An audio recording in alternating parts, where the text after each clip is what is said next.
Hey guys, good morning, welcome back to my channel.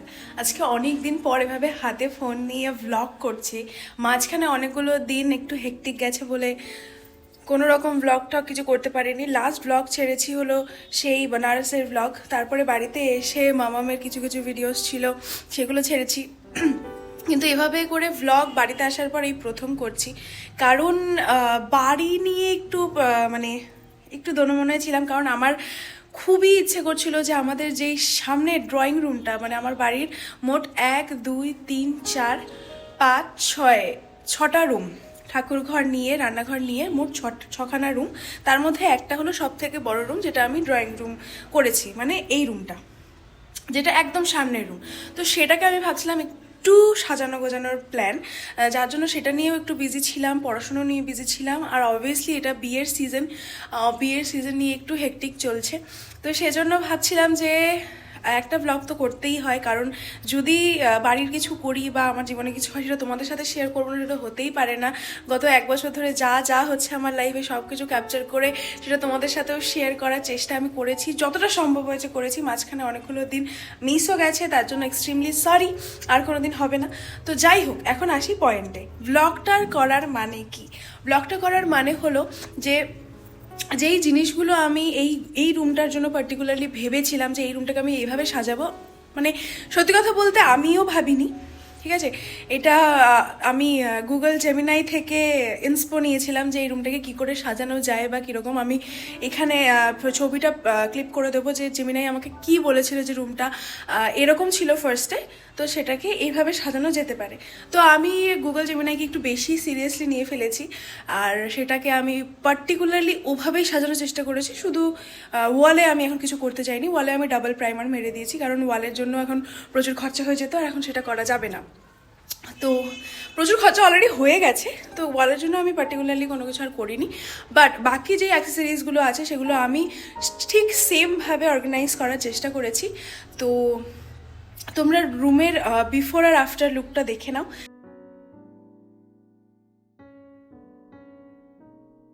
দেখে নিয়েছো? আর এটা হলো আমার রুম। হ্যাঁ, তো এখন এসছে হলো এই পার্সেলগুলো, যেটা কিনা অ্যামাজন থেকে এসছে। তোমরা টোটাল রুমটা মেকওভার করার পরের মানে ফটোটা দেখতে পারলে ওখানে যেই আলাদা আলাদা জিনিসগুলো ছিল, যেমন টেবিল ল্যাম্প, স্ট্যান্ড ল্যাম্পটা, গাছটা, টুলটা, ফ্লাওয়ার ভাসটা, ফ্লাওয়ারটা, মানে যেই অ্যাডভান্স ফ্লাওয়ারগুলো তোমরা দেখতে পেলে, সেগুলো সব আমি অ্যামাজন থেকে নিয়েছি। তো চলো আনবক্স করি। তো তারপর আমি আর বাবা মিলে বসে গেছিলাম আনবক্সিং করতে। অ্যাকচুয়ালি ছোট থেকে ছোট জিনিসেও না, এই দুজন মানুষকে পাশে না পেলে আমার ঠিক পোষায় না। সেটা ছোট ছোট জিনিস আনবক্সিংই হোক কি বড় বড় অ্যাচিভমেন্ট, সব কিছুই যখন একদম ডাউন মুভ চলছিল, ডাউন ট্রেন্ড চলছিল লাইফের, তখনও এই দুজন মানুষকে পাশে নিয়েই চলছিলাম, এই দুজন মানুষও আমাকে পাশে নিয়ে চলছিল। আপ মুভ যখন আস্তে আস্তে করছি, তখন এই দুজন মানুষকে নিয়েই করছি। তো জীবনের ছোট থেকে বড় সব কিছুতেই এরা দুজনই। তো যাই হোক, তো দেখো বাবা আর আমি মিলে আনবক্সিং করতে শুরু করে দিয়েছি, আর বাবা সব বক্সগুলো আনবক্স করে আলাদা আলাদা করে খুলছিল। আর সেই সময় এসেছিল আমার একজন বান্ধবী, খুব ভালো বন্ধু আমরা, নীতিশা। তো ও আমাদের সাথে, মানে কি বলবো, হাতে হাত লাগিয়েছিল লাস্টের দিকে। ফার্স্টের দিকে আমি আরও বসে বসে গল্পই করছিলাম, বাবাই খুলছিল, কারণ বাড়িতে যত হেক্টিক কাজ হয় সব বাবাই করে, আমার আর মার ওপর আসতে দেয় না। তো কিন্তু সেদিন আনবক্সিং করতে করতে মানে একটা জিনিস হয়ে গেছিলো যে ওখানে একটা প্রোডাক্ট মিসিং ছিল, যেটা আমার সাথে আর এর আগে কোনো দিনও কোনো ওয়েবসাইট বা কোনো অ্যাপ থেকে এরকম জিনিস হয়নি। অ্যাকচুয়ালি আমি অনেক জিনিসই অর্ডার দিয়েছিলাম, তার মধ্যে থেকে একটা ছিল হলো একটা ফ্লাওয়ার ভাস, আর একটা হলো ওই অ্যাডভান্স ফ্লাওয়ারগুলো যেগুলো হয় না, ওগুলো আমি অর্ডার দিয়েছিলাম ওই প্লান্টটার সামনে রাখার জন্য। কিন্তু ওখানে ফ্লাওয়ারটা তো দিয়েছে, কিন্তু ভাসটা আর দেয়নি। আর তারপরেও আমি জানি না কেন, এই অ্যামাজনের সম্পর্কে বলাটা উচিত হবে কি না, এদের প্রোডাক্ট এত ভালো, কিন্তু এদের মানে কাস্টমার সার্ভিসটা আমার একটু স্লো লাগে। কারণ মিশো থেকেও আমি অর্ডার করি, ফ্লিপকার্ট থেকে অর্ডার করি, মিন্ত্রা থেকে অর্ডার করি, অ্যামাজন থেকে অর্ডার করি, আরও অন্যান্য ওয়েবসাইট থেকে অর্ডার করি, কিন্তু এদের সার্ভিসটা, মানে কাস্টমার সার্ভিসটা পার্টিকুলারলি খুবই স্লো। আর এরা সত্যি কথা বলতে মানে কোনো জিনিস যদি আমি বলি বা কোনো রিপোর্ট করি তাহলে সেটা রিজলভ করা এত টাইম কনজিউম করে এরা যে এটা বলাই বাহুল্য। তো যাই হোক, সেই ভাসটা আমি আপাতত আর পাইনি, সেজন্য আমি যেই ফ্লাওয়ারটা কিনেছিলাম সেই ফ্লাওয়ারটা আমি আবার রিটার্নও করে দিয়েছি। কারণ ভাসটা ছাড়া ওই ফুলগুলো দিয়ে আমি কি করব, কোথায় রাখবো, আর ভালোও লাগবে না। যেই অ্যাডভান্স ফ্লাওয়ারগুলো মানে অর্ডার করেছিলাম সেই ফ্লাওয়ারগুলো ওই ভাস ছাড়া একদমই মানাবে না। তো সেজন্য সেটাকে আমি ওটাকে ক্যান্সেল করে দিয়েছি পরে বাধ্য হয়ে ভাসটাকে, আর ফ্লাওয়ারটাকেও পরে আমি রিটার্ন করে দিয়েছি, যেই ফ্লাওয়ারটা আমার হাতে এখন দেখছো। তো যাই হোক, দেখো বাকি জিনিসগুলো খুবই সুন্দর এসছে। হ্যাঁ, কোয়ালিটি নিয়ে কোনো দিনও কোনো ইস্যু হয়নি অ্যামাজন থেকে, এইবারও তার ব্যতিক্রম নয়। আচ্ছা, এবার আসি মেইন দুটো জিনিস এই ঘরের, সেটা যেটা কিনা এই রুমটাকে চার চাঁদ লাগিয়ে দিয়েছে, সেটা হলো সোফা আর কার্টেন। কার্টেনটা আমি দু রকমের কিনেছি, একটা হলো একটু সলিড আর একটা হলো শিয়ার। তো এই পর্দাটা আমি কিনেছি কোচবিহার থেকে। কোচবিহারের দাস ব্রাদার্স সবাই চেনো, যারা যারা কোচবিহারের আশেপাশে থাকো তারা তারা জানো। সেই দাস ব্রাদার্সের পাশের গলি দিয়ে ঢুকেই বাঁ হাতে একটা দোকান আছে। অ্যাকচুয়ালি সেই দোকানটা হলো পর্দারই শোরুম, তাছাড়াও বিভিন্ন হোম ডেকর বা বাথরুম ডেকরের জিনিসপত্র ওখানে পাওয়া যায়। তো দোকানটার নাম হলো সাজাওয়াট। ওখানে গিয়ে তোমরা ভ্যারাইটিস অফ পর্দার অপশানস পাবে, আর যদি কাস্টমাইজেশন চাও কাস্টমাইজ করেও ওরা বানিয়ে দেবে, একটু টাইম নেবে কিন্তু বানিয়ে অ্যাপ্রোপ্রিয়েট ওরকমই দেবে। তো সেখান থেকেই আমি কিনেছি পর্দাটা, আমি ডিটেলস সব ডেসক্রিপশানে দিয়ে দেবো।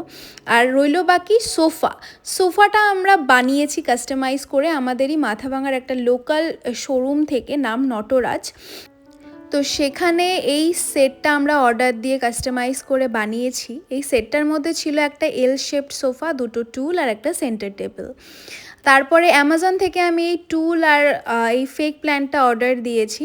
আমার খুব ভালো লাগে এরম গ্রিনারি চারিদিকে দেখতে, সেজন্য আমি এটা অর্ডার দিয়েছি। আর সাথে আরেকটা জিনিস অর্ডার দিয়েছি, সেটা হলো এই স্ট্যান্ড ল্যাম্পটা। এটা আমার কতদিন ধরে যে কার্টে পড়েছিল তার কোনো ভাষা নেই, মানে তার কোনো গুনতি নেই, কিন্তু অনেক দিন ধরে আমার এটা কেনার ইচ্ছে ছিল, কিন্তু কোথায় কিভাবে এটা ডেকোরেট করব সেটা বুঝে পাচ্ছিলাম না। তো তারপর এটা অবশেষে কিনেই ফেলেছি। তো তোমাদের বলেছিলাম এই দুটো ওয়াল সত্যিই খুব ফাঁকা ফাঁকা লাগছে, কিন্তু কি করব বলো, তোমাদের একবারে ভিডিওটাতে দেখাতে চেয়েছিলাম যে সুন্দর করে আমি ডেকোরেট করে একবারে দেখাবো, কিন্তু এতটা ডিলে হচ্ছে যে ভিডিওটা পড়ে থাকতে থাকতে আর মনে হচ্ছে যে আর বেশি ডিলে করাটা উচিত না। আর এটা হলো সেই ফুলটা। অ্যাকচুয়ালি ফুল বললে ভুল হবে, এটা কী জিনিস আমি নিজেও জানি না, কিন্তু এতটা আমার ভালো লাগে, এত অ্যাস্থেটিক একটা ব্যাপার দেয়, লুক দেয় আর কি। তো সেটা আমি অর্ডার করেছিলাম, আর একটা ভাসও অর্ডার করেছিলাম, কিন্তু দুটোর মধ্যে একটা জিনিস এসে পৌঁছায়নি, সেজন্য আরেকটা ওয়ার্থলেস। তো তোমরা তো দেখেই নিলে যে রুমটা সাজানো গোজানোর পর কীরকম লাগছে। আমার তো যেরকম আমি চেয়েছিলাম সেরকম হয়ে গেছে, বাট তোমাদের আমি বললামই ভয়েস ওভারে যে এই দুটো ওয়ালে, মানে যেই ওয়ালে সোফাটা আছে আর যেই ওয়ালে মানে সোফার অপোজিটের যে ওয়ালটা, এই দুটো ওয়াল খুব খালি খালি লাগছে। সোফার অপোজিটের ওয়ালে টিভি ক্যাবিনেট হবে, বাট নট নাও, এটা একটু টাইম লাগবে। তো সেই জন্য সেই ওয়ালটার জন্য, আর সোফার ওপরে মানে সোফার যেই ওয়ালটা আছে সেই ওয়ালটার জন্য পিন্টারেস্ট থেকে কিছু ফটোজ আমি বের করেছি, কিছু পিকচার্স আমি বের করেছি, তো সেগুলোকে প্রিন্ট আউট করে আমি ফ্রেম করাবো। তো এই ভিডিওটা আমি আপাতত এখানে আজকে এন্ড করছি, আবার ফ্রেম আসার পরে আমি ওখান থেকে ভিডিওটা শুরু করব, একসাথে করে আমি ভিডিওটা আপলোড করব। তো চলো আজকের মতো গুড নাইট। 2000 years later. হে ডার্লিংস, অনেক দিন হয়ে গেছে ওই ভিডিওগুলো বানিয়েছি, এক সেকেন্ড। তো অনেক দিন হয়ে গেছে ওই ভিডিওগুলো বানিয়েছি, এই রুমের ডেকোরেশন দেখিয়েছি, কিন্তু তোমাদের বলেছিলাম যে এই ভিডিওটা আমি এন্ড করব যখন আমি এই দুটো ওয়ালে ফ্রেমসগুলো লাগাবো, তখন তোমাদের সাথে আবার কথা বলবো। কিন্তু এখানে একটা ঘটনা ঘটে গেছে, সেখানে হলো যে আমি যেই ফ্রেমগুলো অর্ডার দিয়েছিলাম সেগুলো ডিসপ্যাচ হতে এখনও অনেক দেরি আছে। আমি যেখানে অর্ডার দিয়েছি সেখানের সাথে আমার কথা হচ্ছে, আর আমি অনেক তর্কাতর্কিও করে নিয়েছি যে কেন এত দেরি। সো ওখানে আমি কথা বলেছি, কিন্তু ডিসপ্যাচ হতে একটু তাদের কিছু প্রবলেম আছে, তো সেজন্য ডিসপ্যাচ হতে দেরি হবে। আর সেজন্য এই ভিডিওটা আমি ভাবছি আর বেশি লেন্দি করি না, কারণ তারপরেও অনেক ভিডিও চলে এসছে রুম, তারপরেও তোমরা দেখে নিয়েছো। তো ভাবলাম এই ভিডিওটা আমি আপলোড করে দিই, আবার যখন ফ্রেমস আমি লাগাবো তখন আবার ওটা অন্য ভিডিওতে বা কোনো শর্টসে দেখাবো।